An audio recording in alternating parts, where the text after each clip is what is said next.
Huwag kang matakot magnegosyo, huwag kang matakot sumubok kasi hindi mo malalaman kung ano yung pwede mong marating at kung anong pwede mong magawa pag hindi mo talaga susubukan.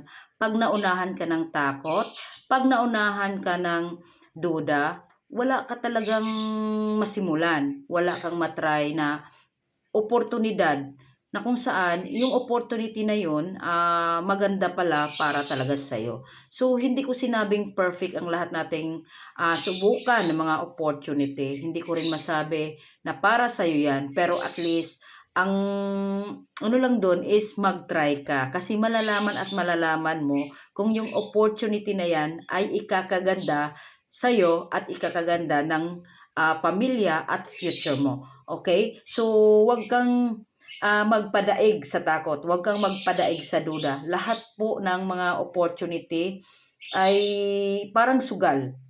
No, hindi ka pwedeng manalo kung hindi ka tumaya. So sa negosyo, kailangan mo talagang sumubok, kailangan mong tumaya. Doon mo malalaman kung mananalo ka or matatalo ka. At least doon pa lang yung experience mo sulit.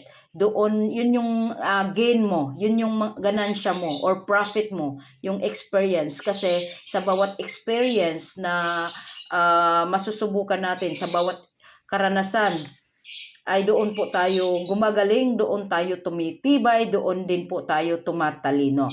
Kaya wag na wag kang matakot mag-try, wag na wag kang matakot kung mag-fail ka man. Kasi bakit? Ang failure ay part ng success. So kung ayaw mo ng failure, parang sinabi mo pa rin or sinabi mo na rin na ayaw mong mag-success sa buhay. Kaya tanggalin mo yung takot mo kasi pag yan ang nanahan sa sarili mo, pag yan ang nanatili dyan sa puso mo, hindi mo madidiscover ang kayang mong gawin. Alright? So, syempre, takot ka na eh. So, hindi ka na mag-explore. Wala ka ng lakas ng loob. Pero pag tanggalin mo yung takot mo, tanggalin mo yung duda sa sarili mo, at lakas loob mong subukan ang mga opportunity, lakas mong subukan na mag-start ng negosyo, doon mo makikita na kaya mo at maganda pala na may marating ka at maganda pala pag malakas ang loob kaysa duwag.